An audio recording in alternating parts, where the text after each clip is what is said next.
그룹 스트레이키즈가 소리꾼으로 새로운 기록을 추가했습니다. 19일 레코드 산업협회에 따르면 스트레이키즈가 지난 2021년 8월 23일 발매한 정규 2집 노이지의 타이틀곡 소리꾼이 골드 공식 인증을 획득했습니다. 레코드 산업협회는 미국 내 싱글과 앨범 판매량에 따라 골드 50만 이상, 플래티넘 100만 이상, 멀티플래티넘 200만 이상, 다이아몬드 1000만 이상로 구분해 자격을 부여합니다. 이로써 스트레이키즈는 싱글 부문에서 신메뉴, 매니악, 백도어, 소리꾼, 앨범 부문에서는 5스타와 락스타로 총 6개의 골드 인증을 받았습니다. 스트레이키즈는 오는 24일부터 서울 송파구 올림픽공원 KSPO 돔에서 스트레이키즈 월드투어 도미네이트를 개최하고 새 월드투어에 화려한 포문을 엽니다. 그룹 세븐틴과 2NE1의 콘서트가 연이어 티켓 매진을 기록했습니다. 세븐틴 소속사 플레디스 엔터테인먼트는 20일 세븐틴 미국 투어 세븐틴 라이트 히어 월드 투어 인 US의 뉴욕 2회, 로즈몬트 2회, 로스앤젤레스 2회, 오클랜드 2회, 샌안토니오 2회 중 1회 공연이 티켓 오픈 날인 15일에 완판됐다고 밝혔습니다. 해당 투어는 세븐틴이 2년 만에 개최하는 미국 투어인 만큼 전 세계 팬들의 많은 관심을 모았는데요. 특히 현지 팬들의 열렬한 성원에 힘입어 로스앤젤레스 공연이 1회 추가됐고 예매 시작 3시간 만에 매진을 기록하는 등 이들의 대체 불가한 존재감을 실감케 했습니다. 세븐틴은 오는 10월 12일부터 13일 양일간 고양 종합운동장 주경기장에서 세븐틴 라이트 히어 월드 투어의 포문을 엽니다. 해당 투어에서는 10월 발매되는 세븐틴의 미니 12집 신곡을 라이브 퍼포먼스로 만날 수 있는 자리인 만큼 팬들의 기대는 더해지는 중입니다. 그룹 2NE1 소속사 YG 엔터테인먼트 또한 22일 오는 10월 4일부터 6일까지 서울 송파구 올림픽공원 올림픽홀에서 개최되는 2NE1의 데뷔 15주년 기념 콘서트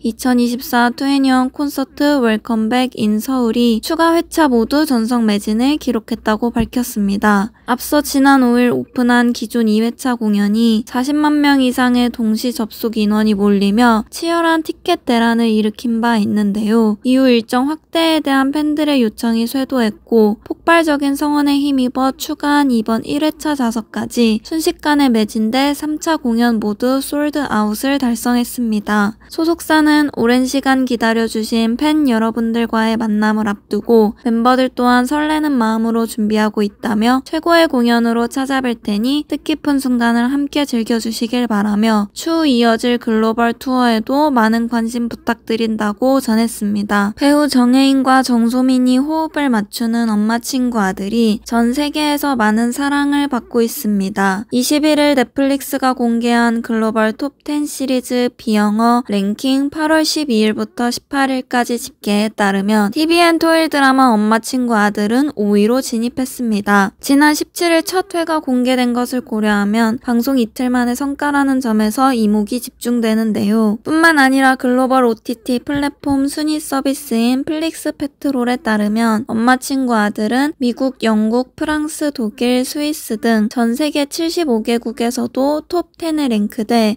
해외 시청자들의 뜨거운 반응을 입증했습니다. 글로벌 드라마 리뷰 사이트 마이 드라마 리스트에서는 엄마 친구 아들을 두고 올해 최고의 로맨틱 코미디가 될 것, 앞으로 몇 달 동안 기다릴 드라마가 생겨서 너무 기쁘다. 두 주연 배우의 케미를 계속 보고 싶다고 평했습니다. 엄마 친구 아들은 오륜한 인생을 재부팅하려는 여자와 그의 살아있는 흑역사인 엄마 친구 아들이 벌이는 파란만장 동네 한바퀴 로맨스입니다. 서로의 흑역사 기록기인 소꿉남녀 최승효와 배성료가 인생의 교차로에서 재회하며 펼쳐지는 이야기를 그립니다. 매주 토, 일요일 오후 9시 20분 TVN에서 방송됩니다.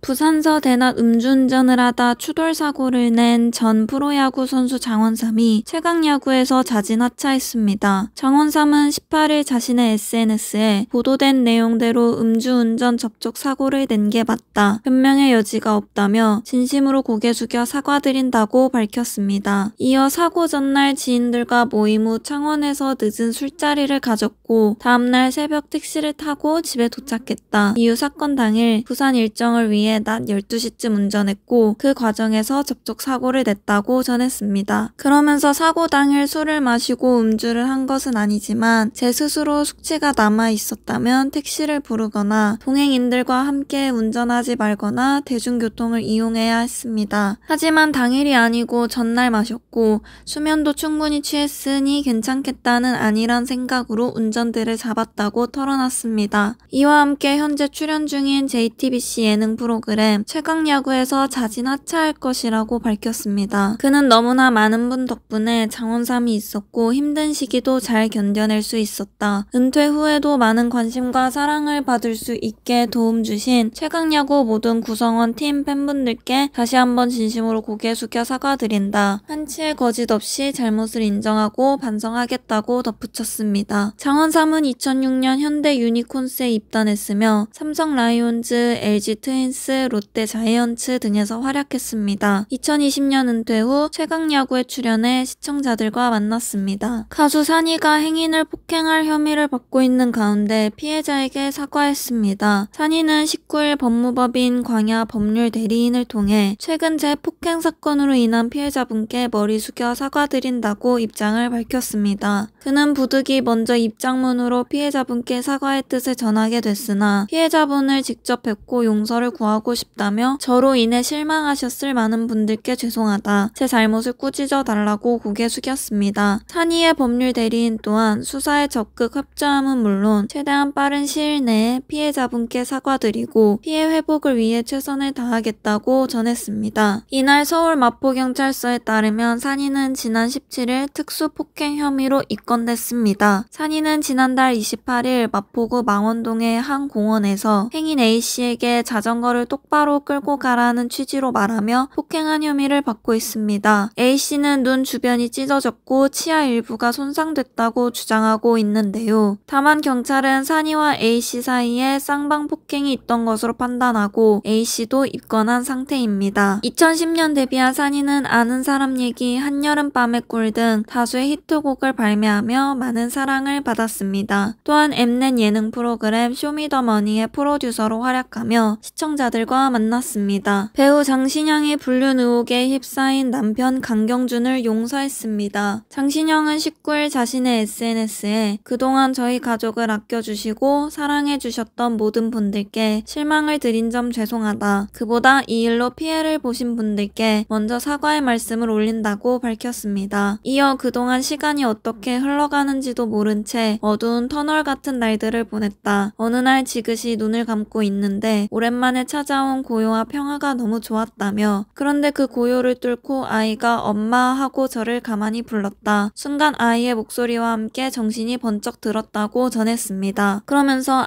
내가 주저앉으면 안 되겠구나. 우리 아이들 내가 지켜줘야지. 아직 살아갈 날이 많은 나의 삶. 그보다 더 소중한 아이를 지켜내야겠구나. 가장 힘든 시간을 보낸 건 어쩌면 아이들이었을 거다. 마음에 상처를 입히고 겪지 않아도 될 것을 경험하게 한 점 부모로서 한없이 미안할 따름이라고 털어놨습니다. 그는 남편과 많은 이야기를 나눴다. 수없이 자책하고 반성했다. 차마 글로 옮기기 어려운 고통의 시간을 보냈지만 저희는 오직 아이들을 위해 다시 한 가정 안에서 살아가려 한다며 조심스럽지만 남편을 향한 지나친 비난은 자중해 주시길 부탁드린다. 혹시나 아이들이 접하게 될까봐 걱정스럽다고 조심스럽게 말했습니다. 끝으로 많은 분들이 제게 위로와 응원을 보내주셨다. 그 따뜻한 한마디 한마디가 저를 다시 일어설 수 있게 했다. 모든 분들께 감사드린다며 다음에는 부디 좋은 일로 웃으면서 인사드릴 수 있으면 한다고 전했습니다. 장신영과 강경준은 5년 열애 끝에 2018년 결혼했으며 슬하에 두 아들을 두고 있습니다. 두 사람은 2022년 KBS2 예능 프로그램 슈퍼맨이 돌아왔다에 출연해 가족 일상을 보여줘 많은 사랑을 받은 바 있는데요. 하지만 강경준이 지난해 12월 상간남으로 지목돼 5천만 원의 위자료 청구 소송을 당했다는 사실이 밝혀져 충격을 안겼습니다. 소송을 건 A씨의 남편 B씨는 강경준이 아내 A씨와 불륜을 저질러 가정을 파탄에 이르게 했다고 주장했습니다. 이후 재판부는 청구권이 원고에게 있다고 피고가 인정하는 청구 인락 결정을 내렸습니다. 강경준은 오해를 풀고자 소송에 적극적으로 대응하게 되면 당사자분께서 받을 마음의 상처는 더욱 깊어질 것이라며 법적 다툼 없이 5천만 원의 청구를 받아들였다고 전했습니다. 유튜버 오킹이 더 인플루언서 우승자 스포 논란을 일으켰던 가운데 비밀 유지 계약 위반으로 상금을 받지 못했습니다. 넷플릭스는 21일 오리지널 예능 더 인플루언서라는 프로그램에 신뢰도와 출연자 간의 공정성을 유지하기 위해 출연 계약상의 비밀 유지 의무를 저버린 우승자에게는 상금이 지급되지 않았다고 밝혔습니다. 이어 콘텐츠 공개 전 관련 내용을 비밀로 유지하는 것은 창작에 참여한 모든 이들의 노고와 노력이 결실을 맺고 작품이 의도한 재미를 시청자들에게 오롯이 전달하기 위한 중요한 장치라며, 이는 작품의 성공을 바라는 모든 제작진과 출연진 간의 약속이기도 하다라고 전했습니다. 앞서 오킹은 더 인플루언서 공개를 앞두고 스캠코인 연루 의혹 및 우승자 스포일러 논란에 휩싸였습니다. 당시 오킹은 스캠코인 의혹을 받는 위너즈 이사로 등재돼 있었는데요. 처음에는 해당 회사에 투자한 사실을 부인하다가 뒤늦게 인정해 더욱 거센 비판을 받았습니다. 또한 위너스 전 대표 최승정은 자신의 SNS를 통해 오킹이 우리 집에 놀러와 절대 누설하면 안 된다, 누설 시 위약금을 내야 한다고 했다며, 우승자는 바로 오킹 자신이고 상금 2억 원에서 3억 원을 받았다고 말했다고 폭로했습니다. 이후 넷플릭스는 출연진과 작품에 손상이 가지 않는 선에서 오킹의 분량을 최대한 편집했다고 전한 바 있습니다. 더 인플루언서는 영향력이 곧 몸값이 되는 대한민국 인플루언서 77인 중 최고의 영향력을 가진 사람을 찾기 위해 경쟁하는 소셜 서바이벌 예능 프로그램입니다. 작품은 총 7부작으로 지난 13일 전편 공개됐습니다.